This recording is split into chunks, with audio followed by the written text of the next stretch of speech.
ॐ सहना भवतु सहनौ भुनक्तु सह वीर्यङ्करवावहै तेजस्विनावधीतमस्तु मा विद्विषावहै। ॐ शान्ति शान्ति शान्तिः। श्रुतिस्मृतिपुराणानाम् आलयं करुणालयं नमामि भगवत्पादं शङ्करं लोकशङ्करं। शङ्करं शङ्कराचार्यं केशवं बादरायणं सूत्रभाष्यकृतौ वन्दे भगवन्तौ पुनः पुनः।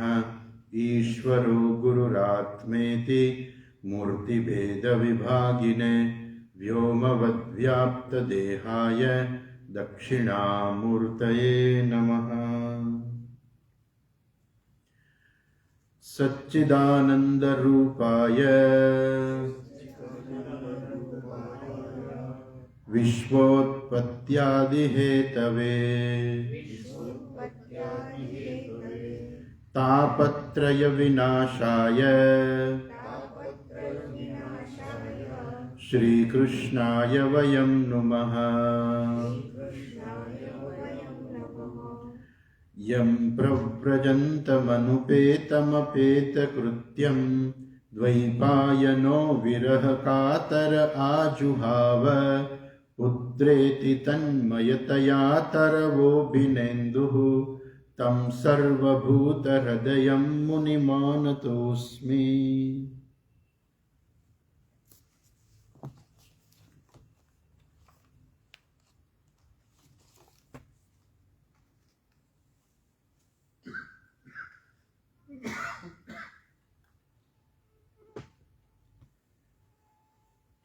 ગઈકાલે આપણે જોતા હતા કે જે લોકોને ભાગવતની કથા સપ્તાહ કરવી છે એ લોકોને શું શું ધ્યાન રાખવું જોઈએ,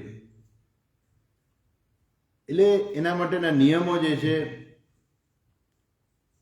કે જે વ્યક્તિ જે મુખ્ય યજમાન હોય એને બ્રહ્મચર્યનું પાલન કરવાનું, એને પતરાળીમાં ભોજન કરવાનું વગેરે નિયમો કયા, કથા કયા સ્થાન ઉપર કરવી જોઈએ, કેવું સ્થાન હોવું જોઈએ, કાં તો તીર્થ છે, નદીનો કિનારો છે, વન છે, અથવા તો કોઈ મોટું મેદાન હોય તો મેદાનને બરાબર સરખી રીતે સાફ સફાઈ કરી અને ત્યાં એ મંડપ બાંધી અને ભાગવતની કથાનું આયોજન કરવું જોઈએ. સગાવાલા હોય બધાને, મહેમાનોને એ બધાને આમંત્રણ મોકલવાના આવે એટલે એને રહેવાની જમવાની બધી વ્યવસ્થા કરવી. એના માટે ધન જોઈએ, તો ધનની વ્યવસ્થા કરવી. ધન હોય તો જ આ સપ્તાહ વિધિ થઈ શકે, નહીં તો ના થઈ શકે. તો આ પ્રકારે મિત્ર મંડળ પણ હોવું જોઈએ કે જે આ બધા કાર્યમાં મદદરૂપ થાય. એટલે આ પ્રકારે સપ્તાહનું આયોજન જે છે એ થોડુંક સરળ નથી. આમ જોઈએ તો ભાગવત કથા સાંભળવી સરળ છે, પણ એ સપ્તાહનું આયોજન જે થોડુંક અઘરું છે. પણ જે લોકોને કરવું હોય, જેની પાસે વ્યવસ્થા હોય, એ લોકો એ પ્રકારે આયોજન કરી શકે છે. અહીંયા બધી વિધિ આપી છે, આ બધું એવું કરવાનું કે શક્ય હોય તો ઉપવાસ કરવો બધાએ, ના થાય તો એક ટંક ભોજન કરવું, એ ના થાય તો દૂધ પીને કરવું, ઘી પીને કરવું. પણ સરવાળે હેતુ એ છે કે શ્રવણ બરાબર થવું જોઈએ. અહીંયા મુખ્ય હેતુ શ્રવણનો છે, અહીંયા કોઈ તપશ્ચર્યા કરવાનો હેતુ નથી. અને એટલા માટે થઈને એ દરેક વ્યક્તિએ પોતાને અનુકૂળ હોય, પોતે સુખપૂર્વક કથા સાંભળી શકે એ પ્રકારે વ્યવસ્થા કરવી, અથવા તો એ પ્રકારે એને ભોજન કરવું. આ પ્રકારે બધી વાત કરી. પછી આ બધી બાહ્ય વાત થઈ. આંતરિક વાત કરતા કહ્યું કે કામમ ક્રોધમ મદમ માનમ મત્સર્યમ. કામ, ક્રોધ, મદ, માન, મત્સર્ય, લોભ, દંભ, મોહ, આ બધાનો ત્યાગ કરવો. અને આવા લોકો જે છે એ લોકોની સાથે બહુ વાતો ના કરવી, કોઈની નિંદા ના કરવી.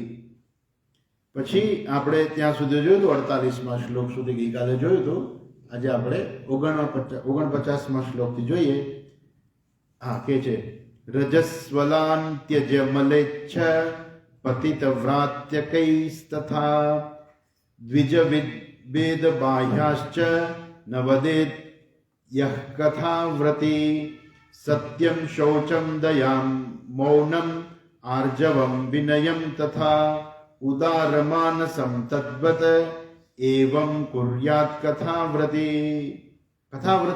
કથાવ્રતિ જે છે, જેને કથા સાંભળવી છે, એ લોકોએ બીજા લોકો સાથે કારણ વગરનો ખોટી વાતો ના કરવી. સત્યમ શૌચમ દયાદાનમ, એને સત્ય બોલવું, શૌચમ અર્થાત પવિત્રતા જાળવવી, મનમાં દયાનો ભાવ રાખવો, જરૂર પડે તો દયાનો કોઈને દયા બતાવી, મૌનમ બને ત્યાં સુધી મૌન જ રહેવું, આર્જવમ સરળતા, વિનયમ બીજા લોકોને માન આપવું, વિનય રાખવો, ઉદાર માનસમ તત્વદ એવમ કથા કુર્યાત કથાવ્રતિ.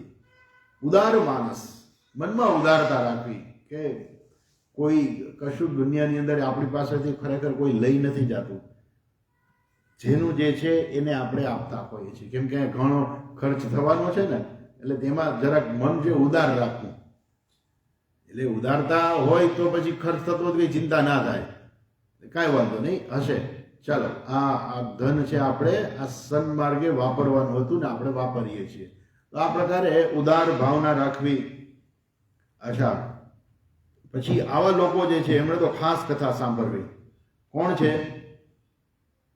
દરિદ્રશ્ચક્ષયી રોગી નિર્ભાગ્ય પાપ કર્મવાન અનપત્યો મોક્ષ કામઃ શૃણુયાચ્ચ કથામિમામ અપુષ્પાકાક વંધ્યા ચ વંધ્યાયા ચ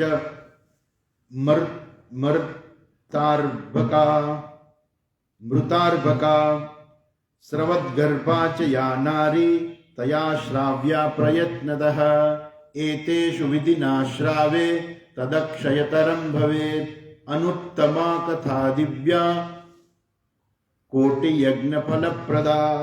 આવા લોકો જે છે કે જે દરિદ્ર જે છે, શરીરમાં રોગ છે, નિર્ભાગ્ય, એના ભાગ્યમાં કંઈ છે નહીં, ભાગ્ય વગરના જે છે, પાપ કર્મવાન, જે લોકોએ જીવનમાં પાપ કર્મો કર્યા છે, પાપ કર્મો બધાએ કર્યા હોય તો બધા આવી જાય અંદર, પછી બીજું વિસ્તારની ખરેખર જરૂરિયાત નથી, ખાલી એટલું જ કહ્યું છે કે પાપ કર્મવાન.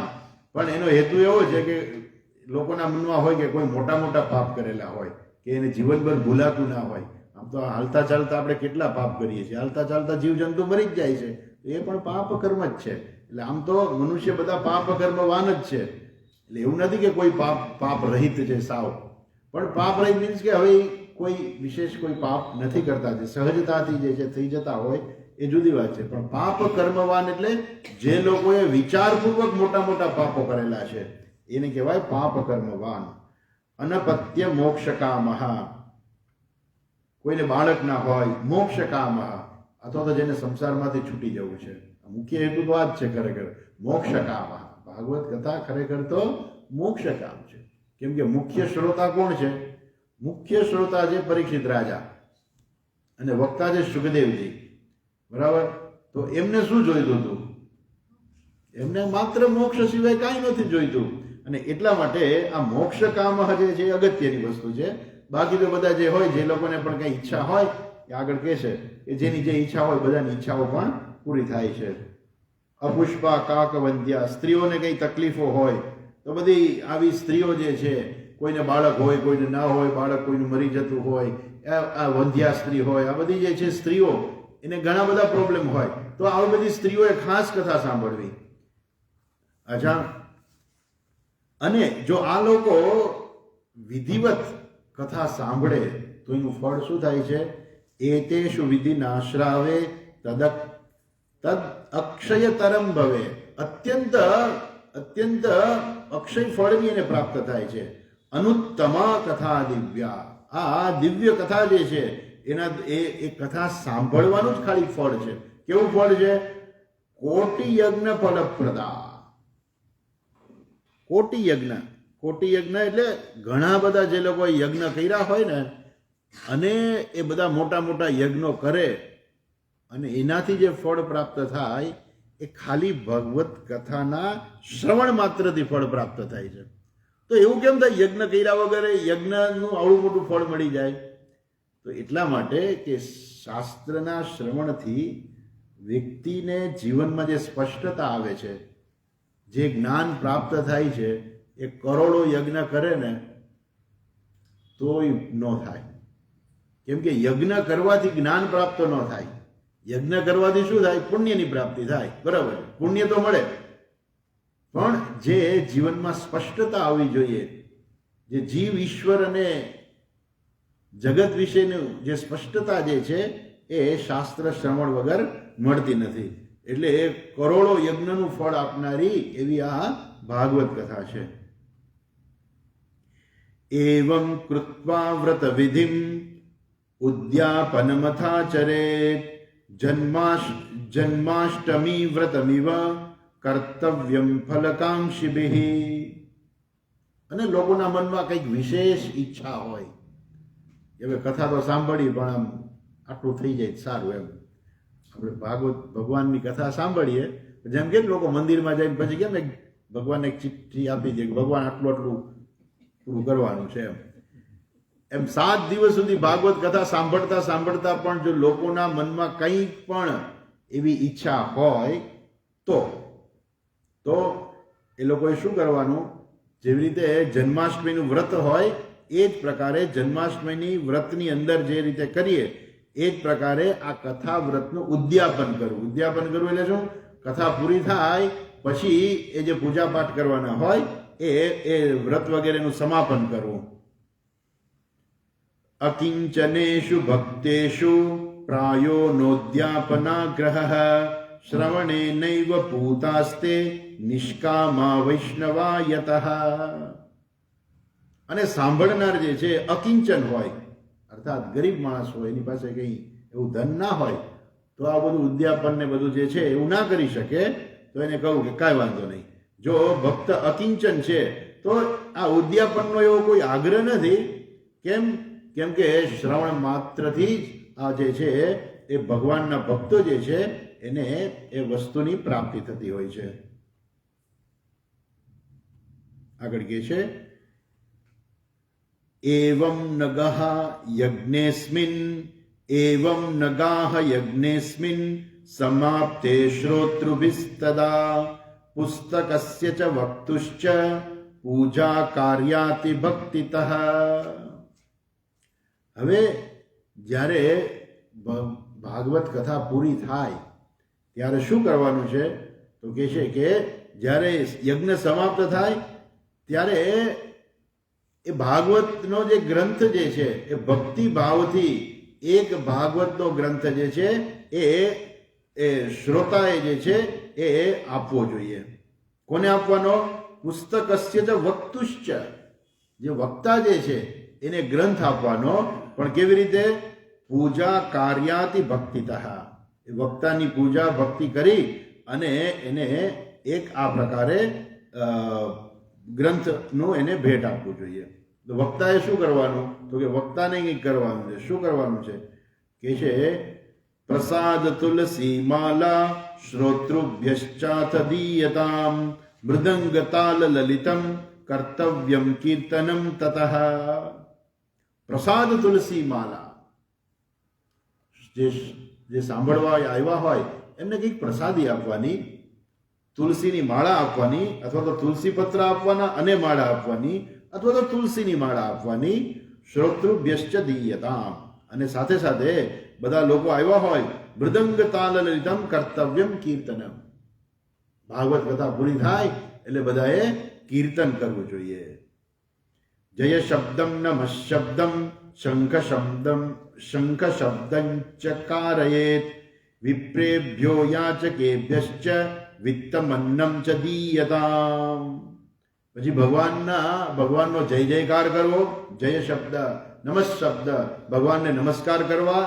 શંખ શબ્દમ એટલે શંખ પણ વગાડો. વિપ્રેભ્યો યાચકેભ્યશ્ચ, અને ત્યાં આવેલા જે બ્રાહ્મણો હોય એ બ્રાહ્મણોને દક્ષિણા ધન આપવું બ્રાહ્મણોને અને ત્યાં આવેલા જે યાચકો હોય, માંગનારા હોય, કદાચ આવી ગયા હોય, કોઈ માંગનારા પણ આવી જાય કથા હોય એટલે, તો કહે છે કે આવા માંગનારા હોય એવા યાચકોને પણ એને ધન આપવું અને એ લોકોને જમાડવા. અન્નમ ચ દીયતામ. હવે શ્રોતા જે વિરક્ત હોય તો શું કરવાનું?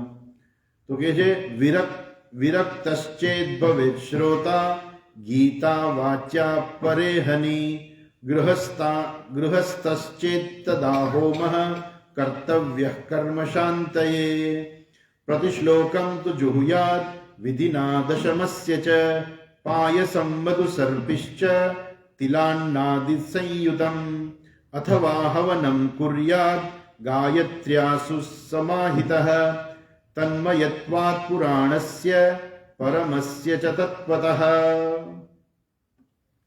જો વિરક્ત શ્રોતા હોય તો એને શું કરવાની જરૂર છે? એને બીજે દિવસે ગીતાનો પાઠ કરવો.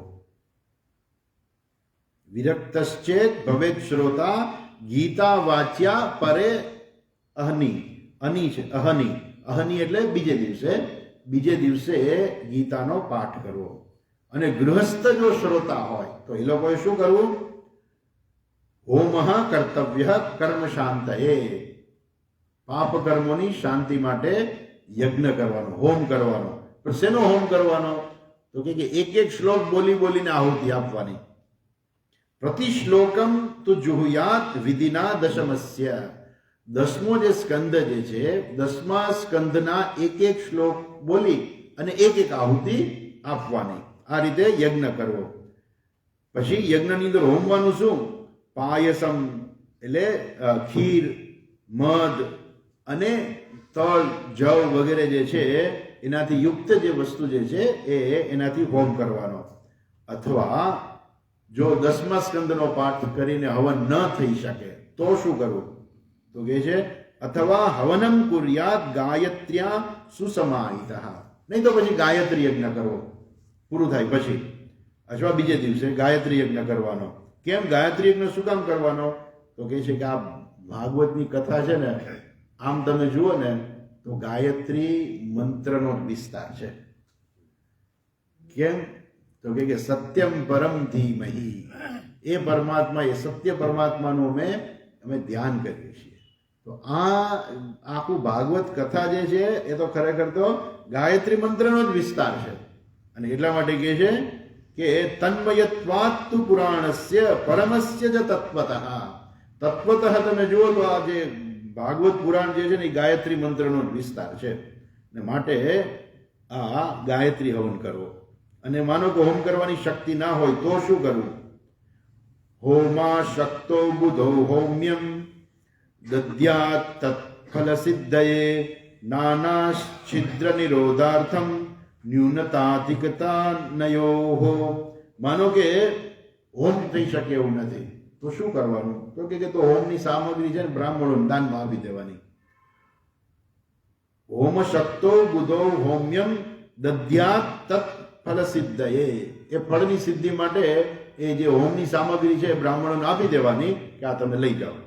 અચ્છા, પછી કે છે આગળ દોષોનું શમન માટે કે છે દોષયો પ્રશમનાર્થમ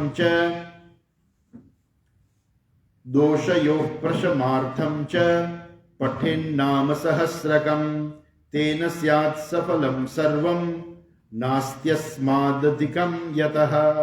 દોષયો પ્રશમાર્થમ. દોષ જે છે કંઈ પણ આ 7 દિવસ દરમિયાન કદાચ કંઈ દોષ લાગી ગયો હોય તો એ દોષના નિવારણ માટે શું કરવાનું? પઠેત નામ સહસ્રકમ. વિષ્ણુ સહસ્ર નામનો પાઠ કરવો. તેન સ્યાત સફલમ સર્વમ. જો એ પાઠ કરવામાં આવે તો બધું જે છે આમ કરવાથી બધા કર્મો એના સફળ થાય છે. આના કરતા ન અસ્તિ અસ્માદ અધિકમ યતઃ. નાસ્ત્યસ્માદ અધિકમ યતઃ. સંધિ છે ત્યાં. તો આનાથી બીજું કોઈ વિશેષ કર્મની આવશ્યકતા નથી. આ ઉત્તમ કર્મ છે. પછી હજુ કહે છે દ્વાદશ બ્રાહ્મણાન પશ્ચાત ભોજયેન મધુપાયસૈઃ દદ્યાત સુવર્ણમ ધેનુમ ચ વ્રત પૂર્ણત્વ હેતવે. જો જે યજમાન જે છે બહુ ધનવાન હોય તો એને એમ છે કે ના ના મારે તો ખૂબ દાન કરવું છે. ઓકે, તો કે છે 12 બ્રાહ્મણોને, દ્વાદશ બ્રાહ્મણાન પશ્ચાત એને ભોજયેત, એને જમાડો. 12 બ્રાહ્મણોને જમાડો. પાયસા એટલે મિષ્ટાન ભોજન જમાડો બ્રાહ્મણોને. બ્રાહ્મણો જે છે એ બ્રાહ્મણોને મિષ્ટાન બહુ પ્રિય હોય. શું કામ પ્રિય હોય? યજ્ઞને કરતા હોય ને અને એકદમ બોલતા હોય ને એટલે એને મિષ્ટાન જે બહુ પ્રિય હોય. અચ્છા, અને છતાંય 12 બ્રાહ્મણોને જમાડો અને કે છે દદ્યા સુવર્ણમ ધેનુમ ચ. અચ્છા, એટલે કે છે ગાયનું દાન કરો. કાં તો ગાયનું દાન કરો અથવા સોનાની ગાય આપો, અથવા તો સુવર્ણ જે છે એ એમને આપવું, ગાયે આપવી અને સુવર્ણનું દાન કરવું. એ તો જેટલી તાકાત હોય એટલું કરવાનું. કારણ કે એવું છે કે જો બહુ તાકાત ન હોય તો કોને કેટલું કરવું એ પણ કહી દીધું છે. પણ છતાંય જો એ વ્યક્તિ પાસે વધુ સંપત્તિ હોય, દાન કરવું છે તો કહે છે કે તો સુવર્ણનું દાન કરો, ગાયનું દાન કરો, અથવા તો સુવર્ણની ગાયનું દાન કરો. હવે સુવર્ણની ગાયનું દાન કરવું એટલે આજના જમાનામાં તો બહુ અઘરું પડી જાય. પણ તો જેની પાસે ધન હોય ને અઘરું ના પડે. એટલે એટલા માટે પહેલા જ કહ્યું કે પેલા ધનની વ્યવસ્થા કરવી અને જેટલું ધન હોય એ પ્રમાણે કરવું. અને જો ના હોય તો કે વિષ્ણુ સહસ્ત્ર નામનો પાઠ કરી દેવાનો. એટલે એવું જરૂરી નથી કે બધાએ સુવર્ણની ગાયનું દાન કરવું જોઈએ, એવું જરૂર નથી. પણ થાય તો કરવું. બ્રાહ્મણોને જમાડી શકાય, એ કઈ બહુ અઘરું ના કહેવાય. એટલે બ્રાહ્મણોને જમાડી અને યથા યોગ્ય દક્ષિણા આપવાની હોય. કે છે જો શું કે છે આગળ, સંપૂજ્યા વાહનાદ્યૈ તદુપચારૈ સદક્ષિણમ વસ્ત્રભૂષણ ગંધાદ્યૈ પૂજિતાય યતાત્મને. અને બીજા જે છે સંપૂજ્યા જે છે બીજા લોકોની પણ પૂજા કરવી જોઈએ. જે લોકો આવ્યા હોય વિશેષ, જે આચાર્ય છે, બીજા લોકો જે છે એને એની પણ કેવી રીતે પૂજા કરવાની? આવાહન આદિ, એટલે એની પણ સરખી રીતે પૂજા કરવાની, ઉપચારથી પછી પૂજા કરવી. અને એ લોકોને પણ વસ્ત્ર, આભૂષણ, ચંદન ચોખા કરીને એનું પૂજન કરી દક્ષિણા પણ એને આપવી.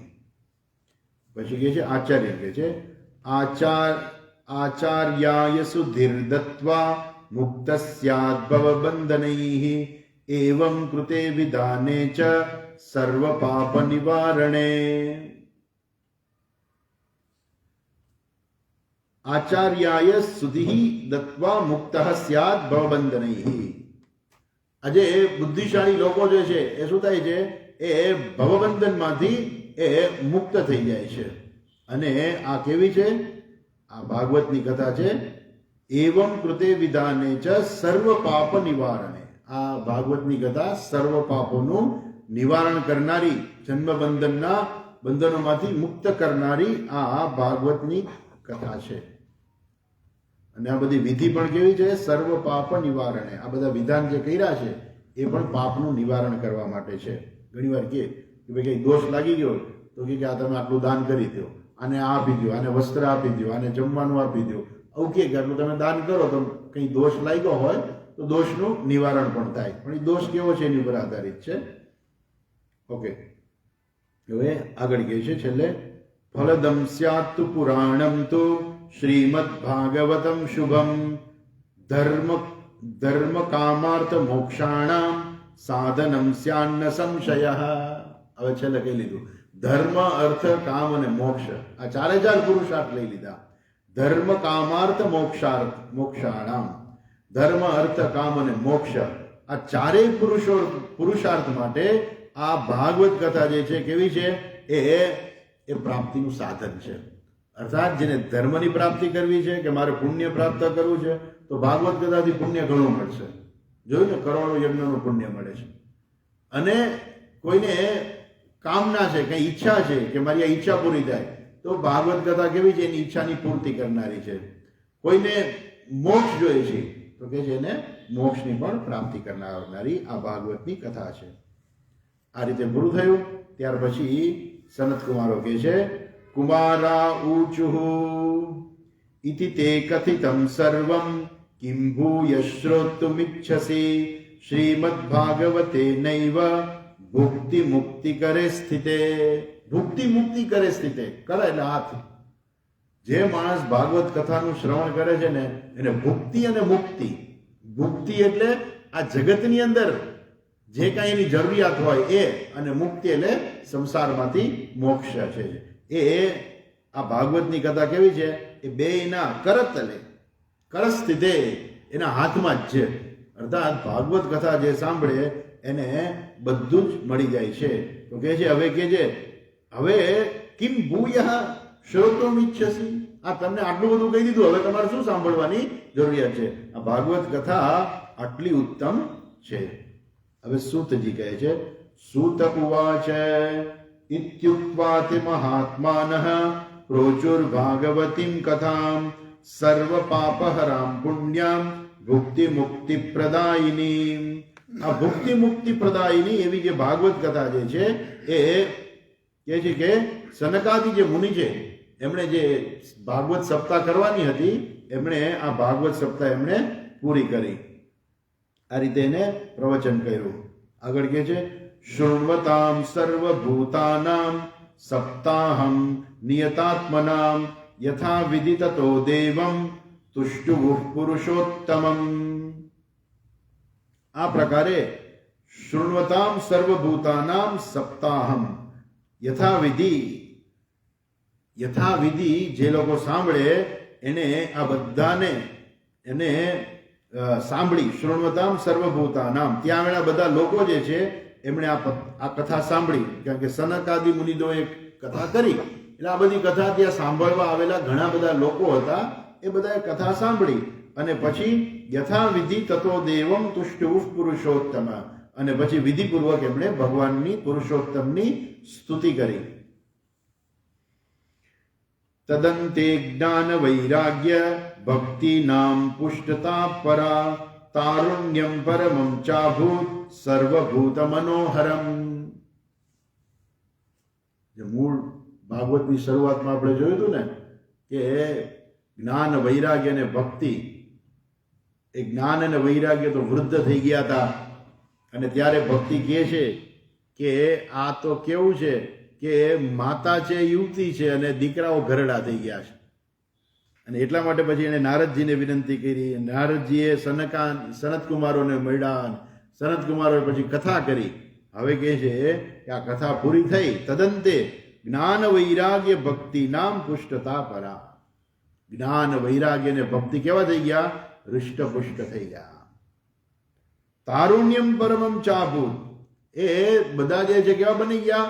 યુવાન બની ગયા. ભક્તિ પણ યુવાન બની ગઈ, જ્ઞાન અને વૈરાગ્ય પણ યુવાન બની ગયા. અને સર્વભૂત મનોહરમ ચ અભૂત, એ કેવા બની ગયા? યુવાન તો બની ગયા પણ કેવા છે? મનોહરમ, એ સામેની વ્યક્તિનું મન હરી લે. અર્થાત સુંદર એવું રૂપ જે છે એ લોકોને પ્રાપ્ત થયું. નારદશ્ચ કૃતાર્થો ભૂત સિદ્ધે સ્વીયે મનોરથે પુલકીકૃત સર્વાંગઃ પરમાનંદ સંભૃતઃ. નારદજી પણ કૃતાર્થ થઈ ગયા. કેમ કે એને ભક્તિએ કીધું હતું ને, ભો ભો સાધો ક્ષણમ તિષ્ઠ મમ ચિંતામપી નાશય, મારી ચિંતાનો નાશ કરો, ઉભા રહ્યો. અને પછી નારદજી કહે છે કે ભક્તિને કહે છે કે હું તારા માટે કરીશ ને બધું એને વાત કરી હતી. એટલે નારદજીએ પોતે કર્યું અને જેનાથી નારદજી પોતે પણ કૃતાર્થ થયા કે મેં જે નક્કી કર્યું હતું, જે હેતુ મારો હતો એ હેતુ પૂરો થયો. અને આ રીતે નારદશ્ચ કૃતાર્થ ભૂત સ્વીય મનોરથે, એનો મનોરથ હતો, એને મનમાં હતું કે હું એવું કંઈક કરું કે જેથી આ જ્ઞાન વૈરાગ્ય અને ભક્તિ એ ફરી યુવાન બની જાય, હૃષ્ટપુષ્ટ બને અને ભક્તિ જે છે એ સર્વત્ર ગેહે ગેહે જને જને એ પ્રાપ્ત થાય બધાને. એટલે એ નારદજી પણ કેવા થઈ ગયા? પુલકીકૃત સર્વાંગ, એમને પણ એમના અંગો જે બધા પુલકી એટલે રોમાંચ થયો એમને કે આ મેં મારું કાર્ય કર્યું. પરમાનંદ સંભૃત, એમને પણ પરમાનંદની પ્રાપ્તિ થઈ. એવમ કથામ સમાકર્ણ્ય નારદો ભગવત પ્રિય પ્રેમ ગદગદયા વાચા તાનુવાચ કૃતાંજલિ. એમણે પ્રેમથી ગદગદ થઈને હાથ જોડીને એણે નારદજી એ બોલ્યા, સનત વગેરે કુમારોને કહ્યું. શું કહ્યું નારદજીએ? નારદ ઉવાચ ધન્યોસ્મ્ય અનુગૃહીતોસ્મિ ભવદ્ભિઃ કરુણાપરૈઃ અદ્ય મે ભગવાન લબ્ધઃ સર્વ પાપો હરો હરિઃ. નારદજી કહે છે કે હું ધન્ય થઈ ગયો, હું ધન્ય છું. અને અનુગૃહીતોસ્મિ ભવદ્ભિઃ, તમે મારી ઉપર, ભવત એટલે તમે મારી ઉપર, તમે મને અનુગ્રહિત કર્યો છે. તમે કેવા છો? કરુણાપરૈઃ, તમે બધા કરુણાથી ભરેલા છો, દયા કરુણાથી તમે ભરેલા છો. અને તમારો છે તમને દરેક વ્યક્તિ ઉપર તમને દયા અને કરુણા રહેલી છે. માટે એવા તમે મને આજે અને મને અનુગ્રહિત કર્યો. અદ્ય મે ભગવાન લબ્ધઃ સર્વ પાપો હરિઃ, અને આજે મને એ ભગવાનની શ્રી હરિની પ્રાપ્તિ થઈ ગઈ છે. કેવા હરિ છે? સર્વ પાપ હરો, જે સર્વ પાપનો નાશ કરનાર છે એવા હરિ, એની મને પ્રાપ્તિ થઈ છે. આપણે જોયું હતું ને, હરિનો અર્થ શું થાય છે? હરતી પાપાની ઇતિ હરિ, જે પાપને હરી લે છે એને હરિ કહેવામાં આવે છે. એનું કામ જ એ છે પાપનું હરણ કરવાનું. આપણે આગળ વાર્તા જોઈ હતી, તમને યાદ હોય તો ચાયવાલાની વાર્તા જોઈ હતી, ફરીથી યાદ કરી લઈએ. ચાયવાલા તો ભગવાનનું મંત્ર છે કે હરે કૃષ્ણ કૃષ્ણ કર, ખરેખર રામ છે પેલા, હરે રામ રામ રામ હરે હરે, હરે કૃષ્ણ કૃષ્ણ કૃષ્ણ હરે હરે. આમાં ખાલી ભગવાનનું નામ જ છે, બીજું કાંઈ છે નહીં. ખાલી ભગવાનનું નામ લેવાથી શું મળે? તો એવું કહેવાય છે કે આપણા સ્વામી દયાનંદજી મહારાજ એ વખતે બહુ વાહનો બધું ઉપલબ્ધ નહોતી ને, એ વખતે ટ્રેનમાં જતા હતા. તો એમને આવો વિચાર આવ્યો કે આનું જે છે શું અર્થ થાય એમ. તો એનું ધ્યાન પડ્યું ચાયવાલા ઉપર. શું જોયું એને? એ ચા વાળો જે છે રેલવે સ્ટેશન ઉપર ચા વેચતો હતો. ચાય ચાય ચાય ચાય ચાય ચાય ચાય. એક ભાઈ કહ્યું, એ ચાયવાલા. તો તરત જ ઓલો ચા વાળો છે એની પાસે ગયો, જઈને એને પેલું કુલ્લડમાં એને ચા આપી દીધી. પેલા એ ચા લઈ લીધી, સામેથી એને પૈસા આપી દીધા. પેલો માણસ જતો રહ્યો. તો એ બે વચ્ચે આખી વિધિ પૂરી થઈ ગઈ, ચા લેવાની ને પૈસા દેવાની ને, પણ એ બે વચ્ચે ખાલી વાત કેટલી થઈ? એ ચાયવાલા. પેલા ભાઈને ખબર હતી ચાના કેટલા રૂપિયા દેવાના છે, ચાવાળાને ખબર હતી કે એ ચાયવાલા કીધું એટલે મારે જઈને શું કરવાનું છે. ખબર છે હું ચા વાળો છું એટલે મારે ચા આપવાની છે. એમ ભગવાનનું નામ જે છે હરિ, ભગવાનનું નામ કેવું છે? ભગવાનનું કામ જ એ છે. એ શું કરે? ભક્તોના પાપ હરી લે. ભગવાનને ખબર છે કે મને શું કામ યાદ કરે છે, અને એનું કામ શું છે ભગવાનને ખબર છે. હરતી પાપાની હરિ, એ આવીને પાપ હરી જાય. એટલે ખાલી ભગવાનનું નામ જ લેવાની જરૂર છે. ભગવાન આવે અને એ એના ભક્તના પાપ હરી અને જતા રહે. એટલે પછી બે વચ્ચે ભક્ત અને ભગવાન વચ્ચે કેટલો વ્યવહાર થાય? કાંઈ નહીં. કેટલો? હરે રામ રામ રામ હરે હરે, હરે કૃષ્ણ કૃષ્ણ કૃષ્ણ હરે હરે. બસ આટલો જ વ્યવહાર થયો.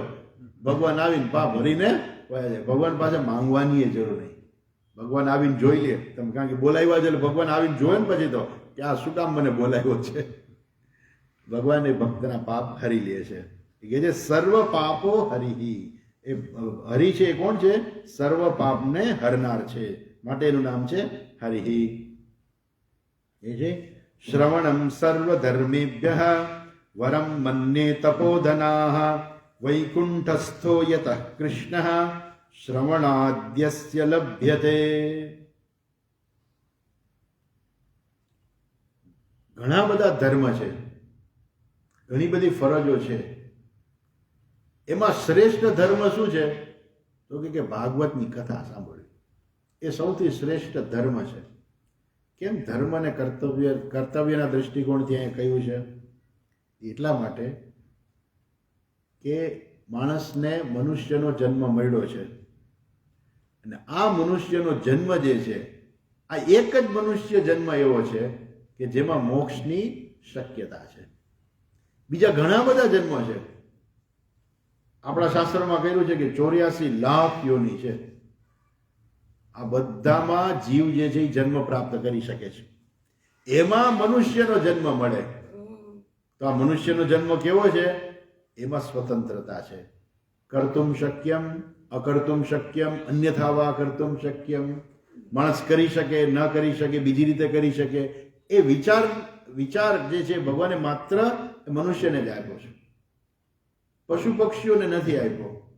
સિંહ જે છે એને ભૂખ લાગી હોય તે પછી જે પ્રાણી આવે એને મારી જ નાખે. પછી વિચાર ન કરે કે આ ગાય છે કે આ ભૂંડ છે કે આ ભેંસ છે. હા, ઓલી ભેંસ સામે મારવા આવે તો સિંહ ભાગી જશે. એને પોતાનું રક્ષણ ખબર છે કે આ મને મારશે એટલે સિંહ આગો જતો રહેશે. પણ એનું જીવન કેવું છે? એ એટલું મર્યાદિત જ છે. એને એમ ન થાય કે આ મેં મોક્ષ પ્રાપ્ત કર્યો છે, હું ભાગવતની કથા સાંભળવા જાઉં. એવો વિચાર નથી આવતો. પશુ પક્ષી પ્રાણીઓને કોઈને પણ એવો વિચાર નથી આવતો. આ માત્ર એક મનુષ્ય જન્મ એવો છે કે જેમાં માણસ કર્મ કરી શકે છે અને કર્મ કરતા કરતા એ મોક્ષ પણ પ્રાપ્ત કરી શકે છે. એટલે આ મનુષ્ય જન્મ જે છે એ શ્રેષ્ઠ છે. અને જો ભાગવત કથા સાંભળવાથી મોક્ષ મળતો હોય તો એ માણસનું મુખ્ય કર્તવ્ય છે કે ભાઈ આ માણસને મનુષ્ય જન્મ મળ્યો છે, આમાં એક જ શક્યતા છે, તો એ શ્રેષ્ઠ શક્યતા જે છે એક શું કામે ન પ્રાપ્ત કરે.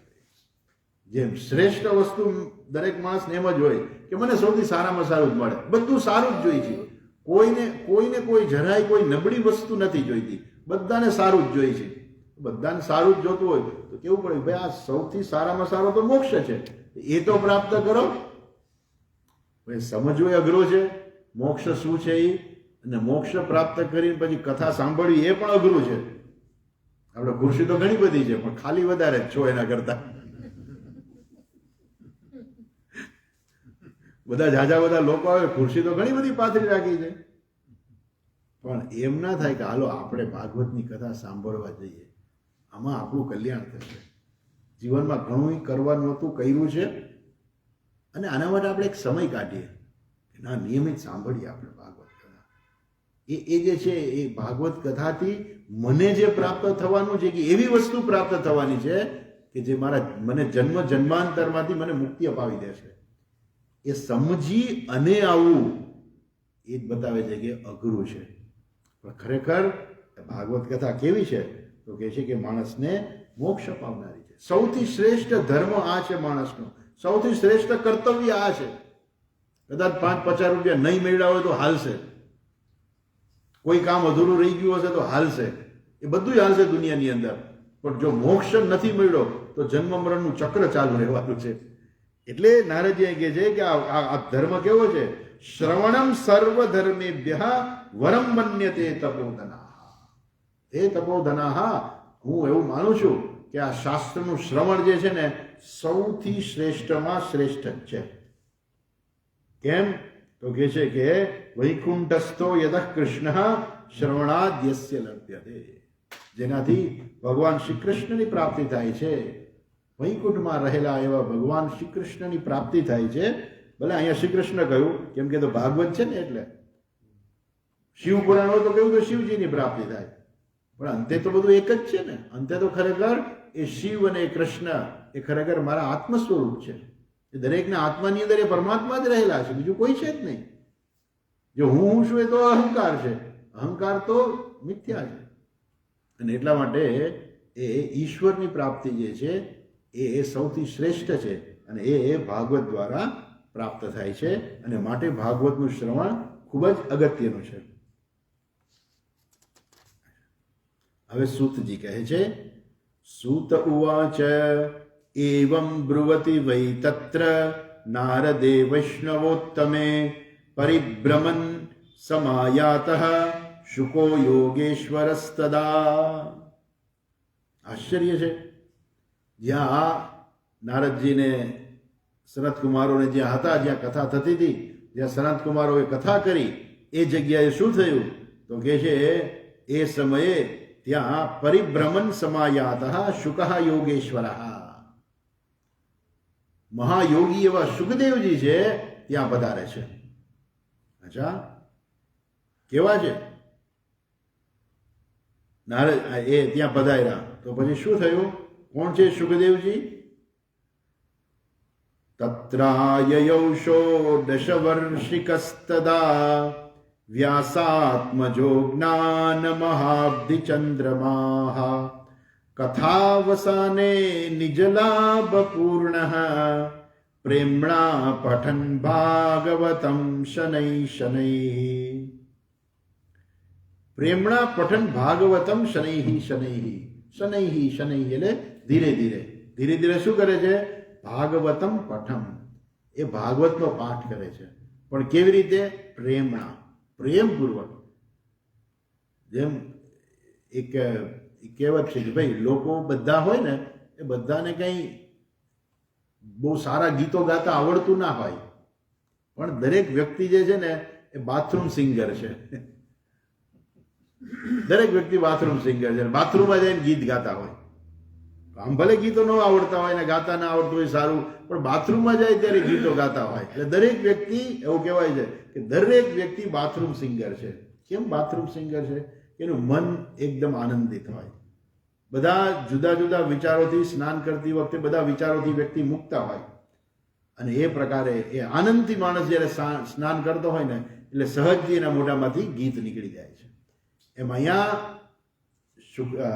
આપણા સુખદેવજી મહારાજ જે છે એ પ્રેમથી, હવે એમને કંઈ કરવાનું નથી, એનું જીવન કેવું છે? આનંદિત છે. અને એ ચાલતા ચાલતા પ્રેમથી શું કરે છે? એ ભાગવતનો પાઠ કરે છે. તત્ર જોયું, તત્રાયયૌ ષોડશ વર્ષિકાસ્તદા. આ કેવા છે સુખદેવજી મહારાજ? તો કહે છે કે એ 16 વર્ષના છે. અચ્છા, ષોડક વર્ષિકસ્તદા. અને એમને જોઈને, એ કોણ છે? વ્યાસાત્મજઃ, એ વ્યાસ આત્મજા. વ્યાસ આત્મજા, આત્મજા એટલે પુત્ર. એ વેદ વ્યાસજીના પુત્ર જે છે, કેવા છે? જ્ઞાન મહાબ્ધિ ચંદ્રમાઃ. એમનું જ્ઞાન કેવું છે? તો કહે છે પૂર્ણિમાના ચંદ્રમા જેવું છે. ખૂબ જ્ઞાન છે એની પાસે. એટલે એમણે પરીક્ષિત રાજાને જ સૌથી પહેલા વહેલા એમણે જ કથા કહેલી છે. કથાવસાને નિજ લાભ પૂર્ણ. કથાવસાને એટલે જેવી કથા પૂરી થઈ, સનત વગેરે કુમારોએ કથા કરી અને આ બધી વાત કરતા હતા, ત્યાં તો એ સુખદેવજી મહારાજ પધાર્યા કે જે 16 વર્ષની ઉંમરના છે, વેદવ્યાસજીના પુત્ર જે છે, જેનું જ્ઞાન જે છે એ પૂર્ણિમાના ચંદ્રમા સમાન જે છે, એવા સુખદેવજી મહારાજ ધીરે ધીરે એ ભાગવતનો પાઠ કરતા કરતા, ભાગવતનો પાઠ કરતા કરતા એટલે ઈશ્વરનું સ્મરણ કરતા કરતા. આ પણ શીખવાનું છે. જો મહાપુરુષોના જીવનમાંથી આ પણ શીખવાનું છે કે આપણે કંઈ જતા હોઈએ અને જો આપણી પાસે વધારાનો સમય છે કે આપણે કંઈ વિશેષ ચિંતન કરવાનું નથી, તો ભગવાનનું ચિંતન કરવું ચાલતા ચાલતા પણ. એટલે એક તો ખોટા વિચારોમાંથી મન મુક્ત થશે. સૌથી સારા મોટામાં મોટો લાભ છે માણસને. મહાન પુરુષોમાંથી આ જ શીખવાનું છે. એ શું કરે? ચાલતા ચાલતા ભગવાનનું નામ લેતા હતા, ભાગવતનો પાઠ કરતા હતા. અર્થાત જો આપણે પણ આવી રીતે ચાલતા ચાલતા આપણે ભગવાનનું સ્મરણ કરીએ તો આપણે પણ કેવા બની જઈએ? મુક્ત બની જઈએ. અચ્છા, આગળ કહે છે દ્રષ્ટ્વા સદસ્યા પરમો ઋતેજસમ સદ્ય સમુત્થાય દુર્મહાસનમ પ્રીત્યા સુરર્ષિસ્તમ પૂજ્યત સુખમ સ્થિતો વદત્સમ શૃણુતામલામ ગિરમ. દ્રષ્ટ્વા સદસ્યાહ, સદસ્યાહ દ્રષ્ટ્વા, બધા સદસ્યો જે છે, જે કથા સાંભળવા જે ઘણા બધા લોકો આવ્યા હતા, એ બધા એમને જોઈને શું થયું? સદ્ય સમુત્થાય, તરત જ એ લોકો બધાએ ઊભા થઈ અને એમને સન્માન આપ્યું, માન આપ્યું. અને દદુર મહાસનમ, દદુહુ, દદુહુ એટલે આપ્યું. કેવું આપ્યું? મહાસનમ, ઊંચું એવું એમને આસન આપ્યું. ઊંચા આસન ઉપર એમને બેસાય.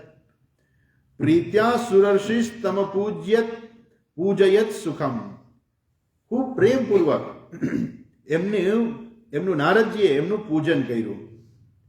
સ્થિતો વદત સમશૃણુ તામલામ ગીરા. અને જ્યારે બેસી ગયા ત્યારે સુખદેવજીએ કહ્યું કે બધા બેસી જાઓ. પોતે પણ બેસી ગયા અને બેસી અને એમણે શું કર્યું?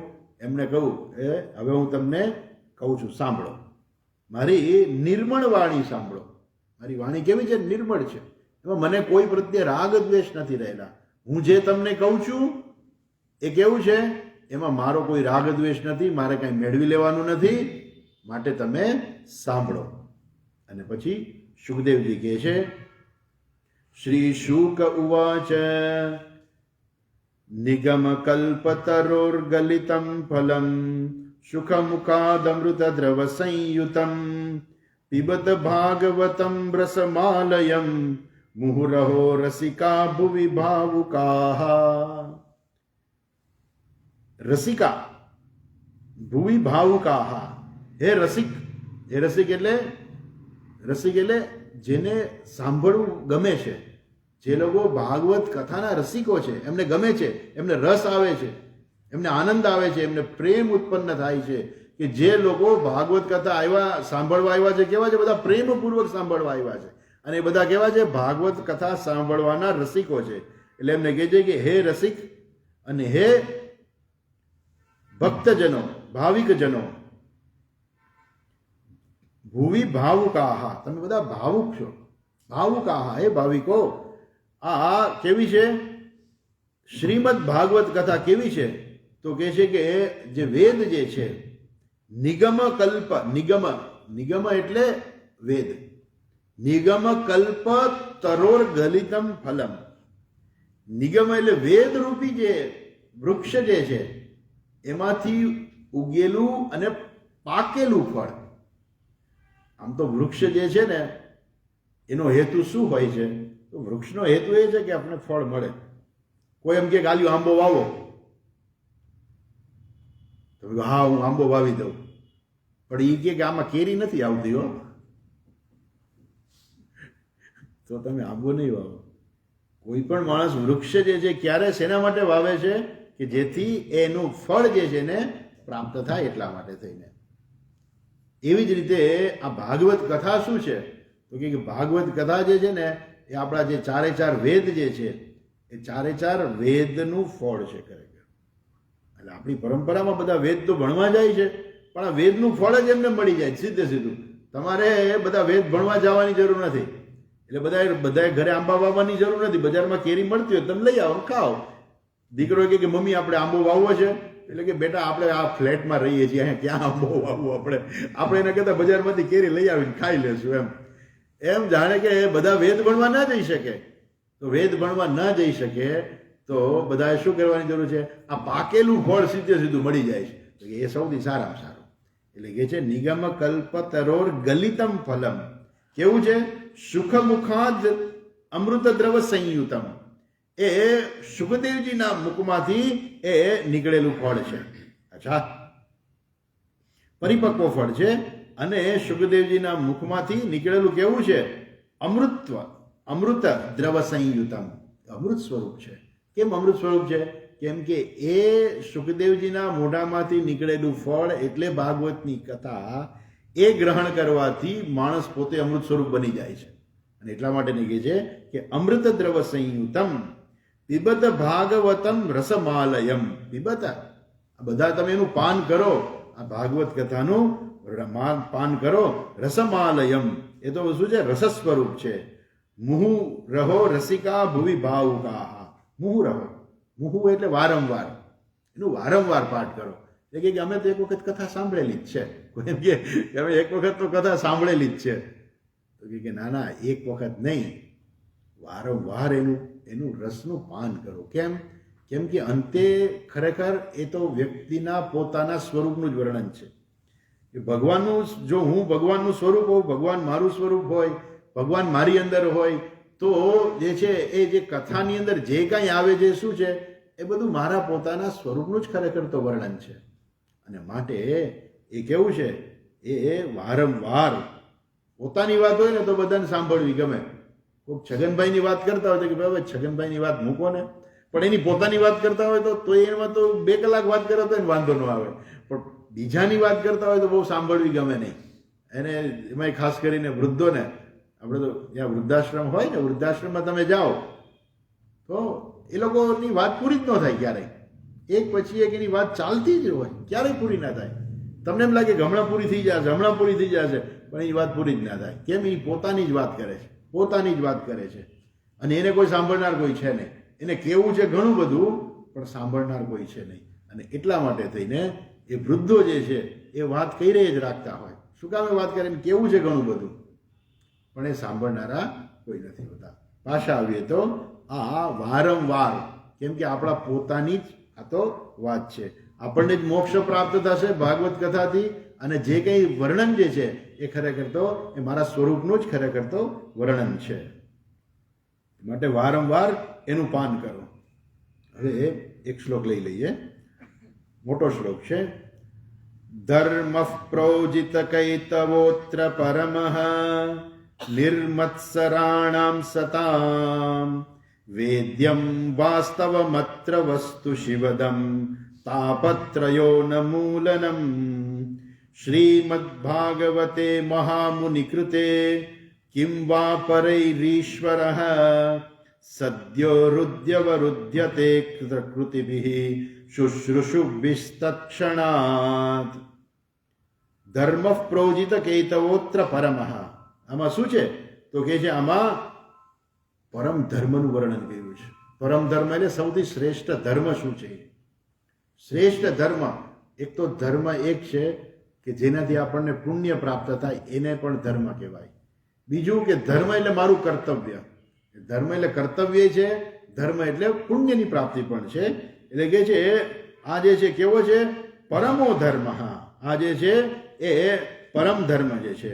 કોણે કહેલું છે તો કે છે શ્રીમદ ભાગવતે મહામુનિ કૃતે. મહામુનિ ભગવાન વેદવ્યાસજીએ, ખરેખર તો ભગવાન વેદવ્યાસજીએ જ કથા શરૂ કરેલી હતી. એટલે કે છે એ ભાગવત કથા કેવી છે? પરમઃ નિર્મત્સરાણામ, મોક્ષ પ્રાપ્ત ન થાય, અર્થાત દરેક વ્યક્તિને મોક્ષની પ્રાપ્તિ થાય છે. અને એ વસ્તુ કેવી છે? વેદ્યમ વાસ્તવ વસ્તુ શિવદમ તાપોત્રયન મૂલનમ. તાપત્રય, જે આગળ આપણે શરૂઆતમાં જોયું હતું કે આ ભગવાનની કથા કેવી છે? ત્રણેય તાપનું શમન કરનારી છે. 3 તાપ એટલે કયા કયા? એટલા માટે આપણે 3 વખત શાંતિ બોલીએ છીએ. ઓમ શાંતિ શાંતિ શાંતિ, 3 વખત બોલીએ. શું કામે? એ 3 તાપની શાંતિ થાય એટલા માટે. કયા 3 તાપો? આધ્યાત્મિક, આધિભૌતિક અને આધિદૈવિક. આધિભૌતિક એટલે બહારના વાતાવરણ છે આપણને હેરાન કરે. બરાબર તમે કથા સાંભળવાનો તમને એવો રસ પડ્યો, ત્યાં કોકનો મોબાઈલ વાગે, એ ચાલુ કથા એ મોબાઈલ વાગે ને, એને આધિભૌતિક તાપ કહેવાય. અથવા તો આજુબાજુના લોકો હેરાન કરે, મોટા અવાજે કઈ સંગીત વાગતું હોય ને આપણે કથા ના સાંભળી શકીએ, બધા આધિભૌતિક છે. પછી આધિદૈવિક, ભારે વરસાદ પડ્યો હોય ને તમે કથા સાંભળવા ના આવી શકો, ભયંકર તાપ પડતો હોય, ભયંકર ગરમી હોય, ભયંકર ઠંડી હોય, એવું કંઈક ધરતીકંપ થયો હોય, કંઈ આવું કંઈ એવી ઘટના બની હોય કે જે દૈવિક ઘટના છે, તો એને કહેવાય છે આધિદૈવિક. અને પછી છે આધ્યાત્મિક તાપ. એટલે આજે તો તાવ આવી ગયો છે ને, આજે તો માથું દુખે છે ને, આજે તો પગ દુખે છે, એ બધા છે આધ્યાત્મિક તાપ.